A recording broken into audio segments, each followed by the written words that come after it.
జగన్మోహిని సినిమాలో గాలిదయంలా ఆ యష్గాడు ఎప్పుడు ఊడిపడతాడా అని భయంగా ఉంది. వాడు వచ్చాడనుకో మీ ఆనందం ఆవిరైపోవడానికి అర సెకండ్ కూడా పట్టదు.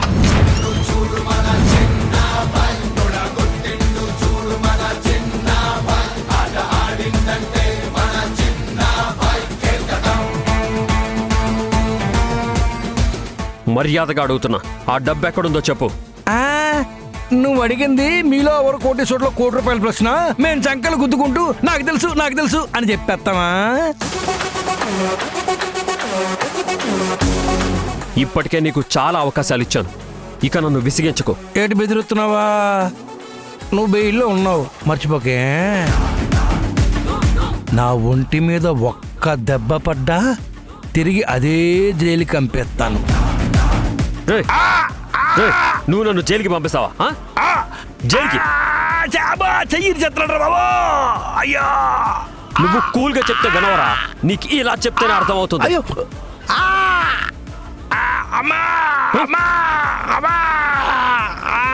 చెప్తావా చెప్పవా? ఇలా కాదురా, ఇప్పుడు నీ కాలు కూడా ఉండదు.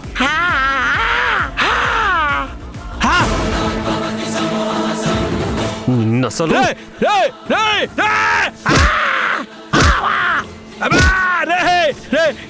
కాలి వెళ్ళిపోయిందిరా.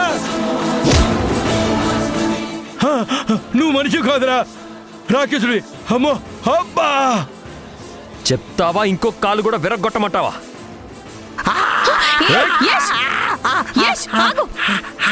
చచ్చిపోతాడు. ఆల్రెడీ పోయాడమ్మా. ఏయ్, నోరు మూసుకునుండు, చంపేస్తాడు. రేయ్, చెప్తావా? తల పగలగొట్టమంటావా?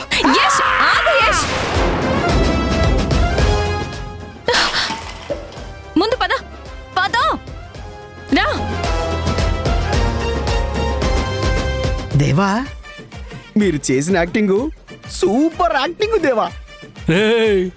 ఆడిరగొట్టింది నా స్పేర్ పార్ట్స్ కాదురా, నా ఒంట్లో నా బాడీలో ఒరిజినల్ పార్ట్స్. కాలేమో కాశ్మీరు, చెయ్యేమో కన్యాకుమారి, చెరో దిక్కు వంగిపోయాయిరా. నన్ను అర్జెంటుగా హాస్పిటల్ తీసుకెళ్ళరా, నీకు పుణ్యం ఉంటుంది.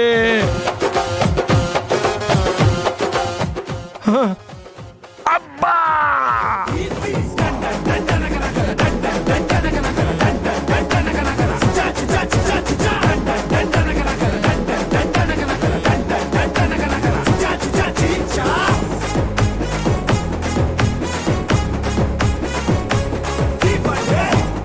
అయ్యో రామా, అయ్యో కృష్ణ,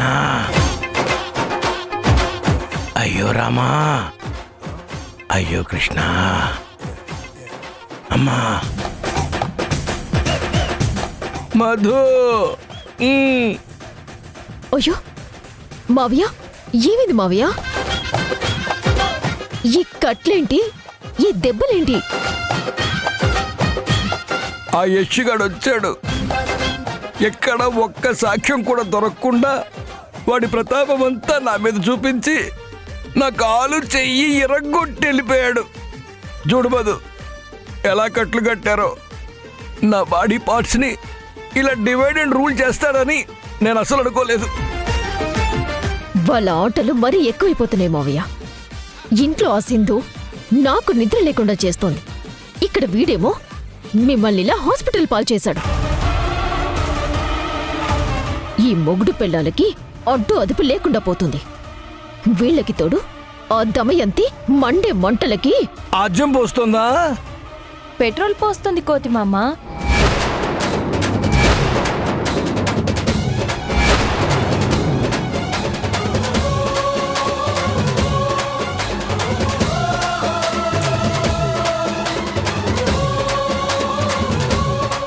ఏమైంది కోతి మామ? కాలేంటి మామ ఈస్ట్ గోదావరి వైపు చూపిస్తుంది, చెయ్యేమో వెస్ట్ గోదావరి వైపు చూపిస్తోంది. అబ్బబ్బబ్బబ్బబ్బబ్బబ్బబ్బా, ఏం ఆస్కార్ లెవెల్ పెర్ఫార్మెన్స్ చూస్తున్నాను. నీ ముందు మహానటి సావిత్రి, మహానటి సినిమాలో నటించిన కీర్తి సురేష్ కూడా బడిగిరారు.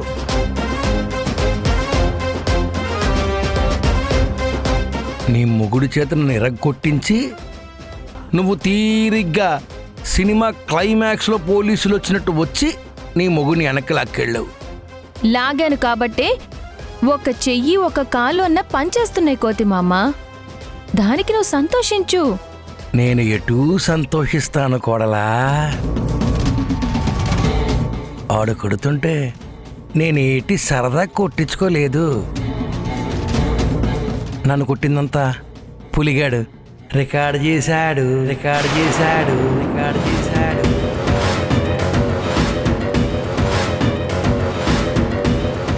చూస్తావా? అబ్బా! అరే పులి, నేను చూపించలేను కానీ ఆ వీడియో చూపించరా.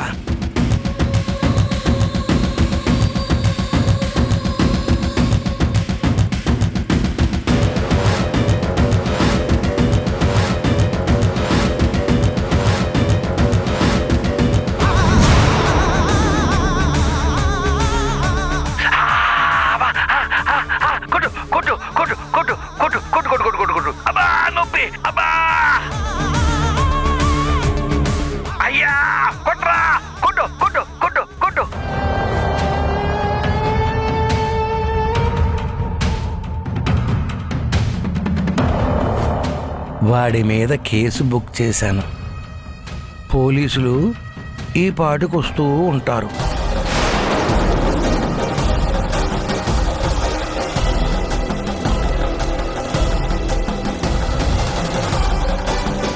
వాడిని అరెస్ట్ చేయించడానికి దగ్గరుండి పోలీసుల్ని నువ్వే తీసుకెళ్ళే.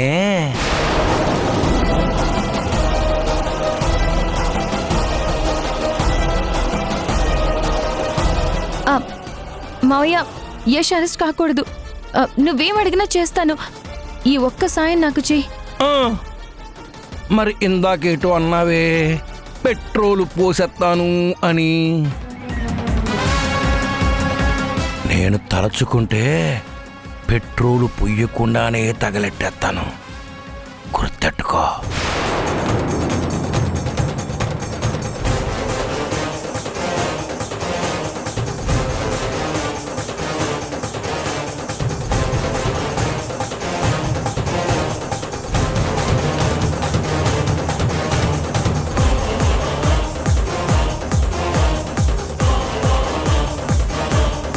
ఎస్ఐ గారు, నేను చెబుతూనే ఉన్నాను, వాడికి బెయిల్ క్యాన్సిల్ చెయ్యండి, లేదంటే ఇదిగో ఇలా కనబడ్డ వాళ్ళందరూ కొట్టు పోతాడు అని.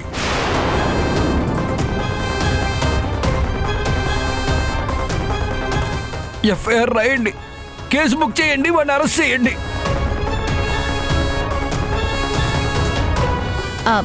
నా భర్తే కొట్టాడు అనడానికి సాక్ష్యం ఏంటి? నాకు తెలుసు నువ్వు ఇదే అడుగుతావని నాకు తెలుసు. సాక్షి ఉంది. అరే బలే, ఎస్ఐ గారు చూపించరా.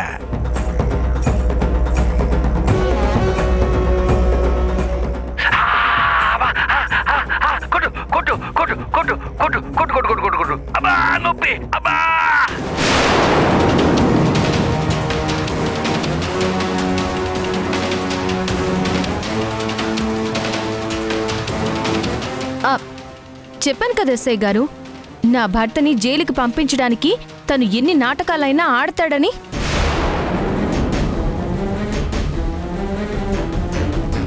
నాటకాలా? కళ్ళ ముందు కొడుతున్నట్టు సాక్ష్యం చూపించినా ఇంకా బొక్కైతున్నావా? కొడుతున్నాడు, నిజమే.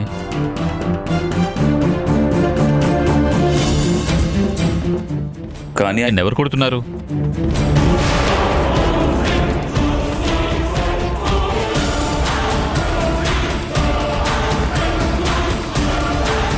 రేపలే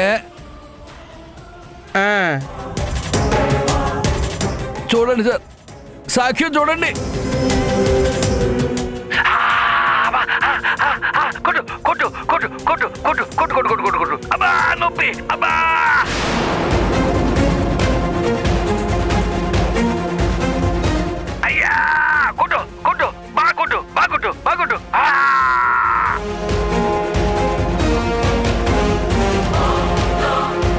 ఎస్ఐ గారు, ఈ వీడియోలో మీరొకటి గమనించారా? ఎవరైనా కొడుతుంటే నన్ను కొట్టద్దు అని పారిపోతారు. కానీ ఈ మనిషి మాత్రం నన్ను కొట్టు అని ఎదురు వెళ్లి మరీ కొట్టించుకుంటున్నాడు.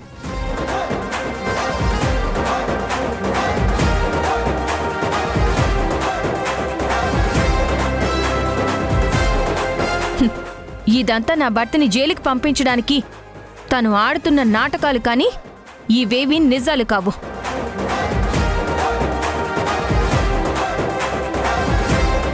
ఎందుకు కోతి మావయ్య ప్రతిసారి పోలీసులకి ఏమీ పని లేనట్టు ఇలా పిచ్చి పిచ్చి కంప్లైంట్స్ ఇస్తూ వాళ్ళ టైం వేస్ట్ చేస్తున్నావు? అది కాదు ఎస్ఐ గారు. ఇంకా ఆపవయ్యా. గతంలో కూడా ఇలాగే ఎస్ నన్ను పొడి చేశాడు, చంపేశాడు అని అరెస్ట్ చేయండి అంటూ తీసుకెళ్ళి తీరా అక్కడికి వెళ్ళాక జరిగిందంతా కల్లో అన్నావంట. నువ్వు ప్రతిసారి ఇలాగే మా టైం వేస్ట్ చేయాలని చూస్తూ రాంగ్ కంప్లైంట్ ఇవ్వాలని చూస్తే ఈసారి నీ మీద యాక్షన్ తీసుకోవాల్సి ఉంటుంది. కానిస్టేబుల్ పదండి. ఎస్ఐ గారు,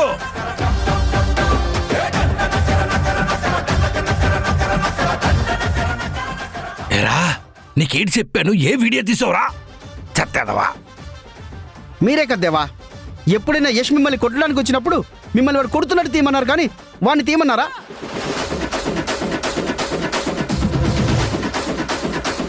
అందుకే కొట్టడం తీశాను. ఏది సరిగ్గా చెప్పడం రాదు. నేను కాబట్టి మీ కింద పని చేస్తున్నా. అయినా వాడు కొట్టిన దానికి పోలీసుల ముందు నువ్వు ఇచ్చిన బిల్డప్కి ఏం సంబంధం లేదు. నీకంత పెద్ద దెబ్బలేం తగలలేదు. కేజీ బ్యాండేజ్ చుట్టినా పని మాత్రం కాలేదు. ఇకనైనా సరిగ్గా ప్లాన్ చేయడం నేర్చుకో.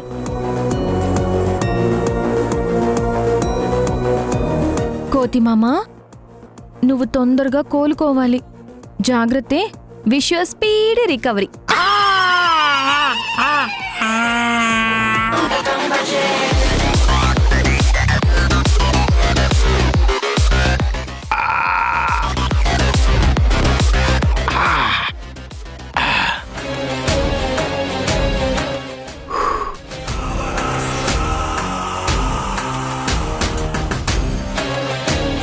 ఇక లాభం లేదు మధు. మనం తలచుకుంటే ఇంతకంటే పెద్ద దెబ్బే కొట్టగలం. అది పైకి కనిపించే దెబ్బ కాదు మధు. లోపల ఎముక విరిగినప్పుడు పుట్టే నొప్పి ఉంటుంది చూడు, దానికి 4 రెట్లు నొప్పి వాళ్ళకి పరిచయం చెయ్యాలి.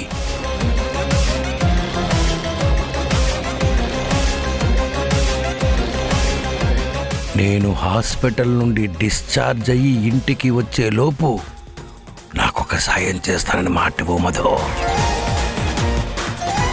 చెప్పు మావయ్య, ఏం చేయాలి? నువ్వు అడిగితే ప్రాణాలైనా ఇస్తాను. ఆ సింధు యశులకు ఇక నుంచి ఒక్క క్షణం కూడా ప్రశాంతత ఉండకూడదు. వాడు నన్ను కొట్టిన దెబ్బకి రీసౌండ్ వాడి ఇంట్లో వినిపించాలి.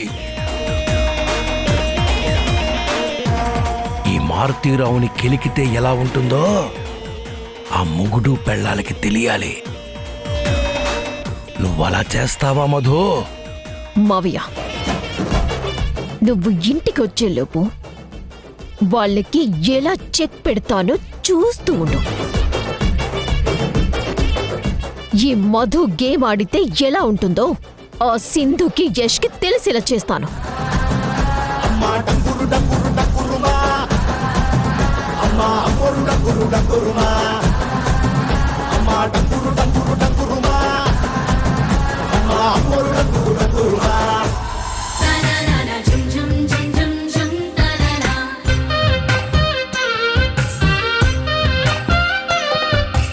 మీరేం చేస్తున్నారు గైస్?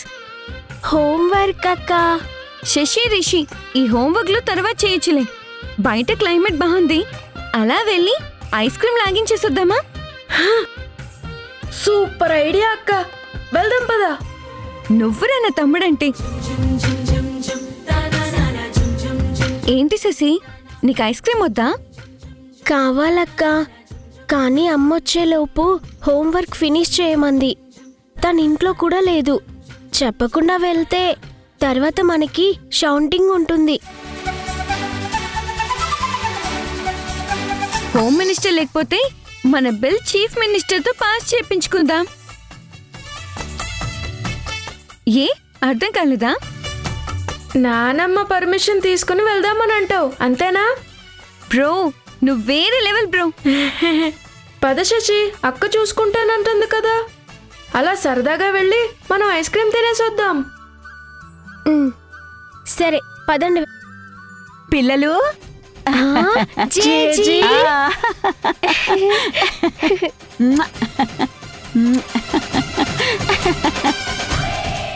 అమ్మా బంగారు తల్లి ఆరాధ్య, బావున్నావా తల్లి? బాగున్నాను. రిషి, శశి, రేపు మీ పుట్టినరోజు అని చెప్పి మీ బామ్మ మీకోసమే వచ్చింది. Thank you JG. అత్తయ్య బాగున్నారా? బావున్నాను దాము, నువ్వెలా ఉన్నావు? బాగున్నాను. మీరొచ్చారని తెలిస్తే యష్ చాలా సంతోషిస్తాడు. అవును జేజీ, జేజీ, మేము కూడా చాలా హ్యాపీ. మాటల పుట్టవిరా నువ్వు. ఇదిగో మీకోసమని చెక్కిడాలు, అరిసెలు, ఇదిగో మీకిష్టమని సున్నుండలు కూడా తీసుకొచ్చాను. ఐస్ క్రీమ్ తీసుకొని రాలేదా? అయ్యో తేలేదమ్మా, మర్చిపోయాను. ఏం పర్లేదులే, మేం బయటికి వెళ్ళి తినేసి వస్తాం. రిషి శశి పదండి. ఏయ్ ఏంటే తెలివితేటలా? నానమ్మ ప్లీజ్ నానమ్మ. మీరు ముగ్గురే వెళ్తారా? నేను ఒప్పుకోను అసలు. రిషి శశి కూడా ఇదే అన్నారు. ఏమని? నువ్వు ఒప్పుకోవని. అవును. కానీ నేనన్నాను, నాని అని పిలిచి ఏదైనా అడిగితే నానమ్మ కాదనదని చెప్పాను. ఐస్ క్రీమ్ తినటానికి నన్ను ఐస్ చేస్తున్నారా? ప్లీజ్ నానమ్మ, ప్లీజ్ నానమ్మ, ప్లీజ్ నానమ్మ, ప్లీజ్. రోడ్డు చివరి బండి ఉంటుంది నానమ్మ, అలా వెళ్ళి ఇలా వచ్చేస్తాం. ప్లీజ్ నానమ్మ, ప్లీజ్. అబ్బా పోనీలేవే, ఈ సంధి చివరికి అంటున్నారుగా, సరదాగా వెళ్ళి రాని. పదండి.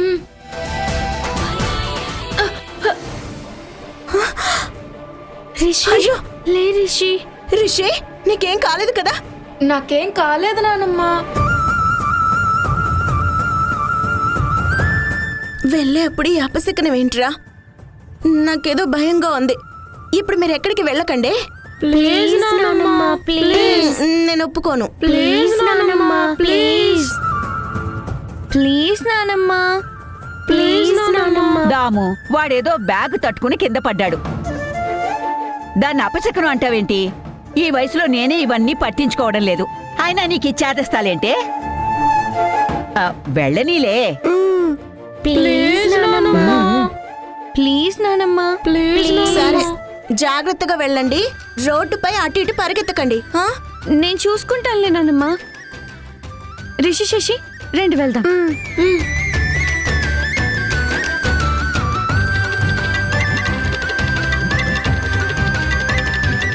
వాట్? ఏం మాట్లాడుతున్నారు రత్నం గారు? డబ్బంతా బంగారంగా మార్చడం ఏంటి? అవును యష్ బాబు, ఆ బంగారపు కడ్డీల్ని చూస్తుంటే ఓరి నాయనో, ఓరి నాయనో, నా కళ్ళు మిలమిలా మెరిసిపోయాయి. వాడు మామూలు ముదురు కాదు బాబు, మహాముదురు. తెలివిగా మీ డబ్బుని బంగారంగా మార్చాడు. ఇప్పుడు మీ డబ్బు విలువ రెండింతలయ్యింది. చూసావా యష్, మన మనసు మంచిదైతే మనకు అన్యాయం జరిగినా పైవాడు ఏదో ఒక విధంగా న్యాయం చేస్తాడు.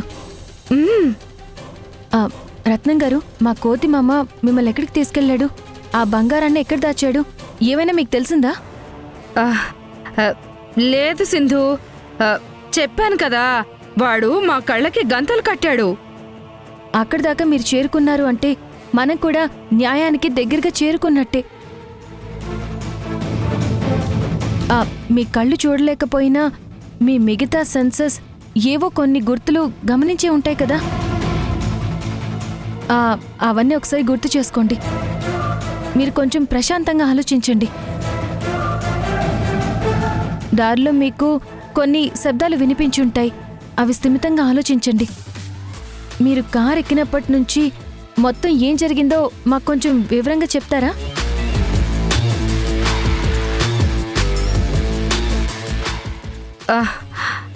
అసలేం గుర్తుకు రావడం లేదు సింధు. ఏమండి, గుర్తించుకోవడానికి ప్రయత్నం చేయండి.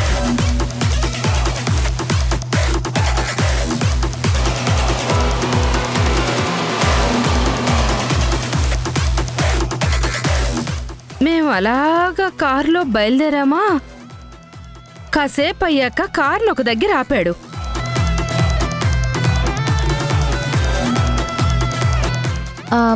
కారు ఆపకముందు మీరు చూసిన చివరి ప్రదేశం ఏంటి?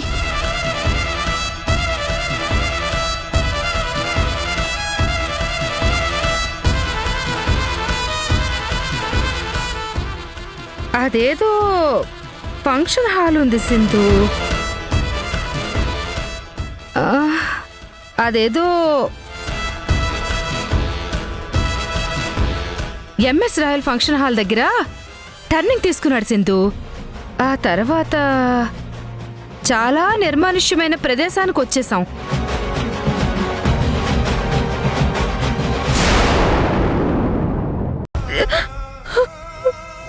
ఏమైంది ఆరాధ్య? ఇంతకీ శశి రిషి ఎక్కడమ్మా? ఎందుకు ఏడుస్తున్నావు ఆరాధ్య? ఏమైంది? అసలు ఏం జరిగిందంటే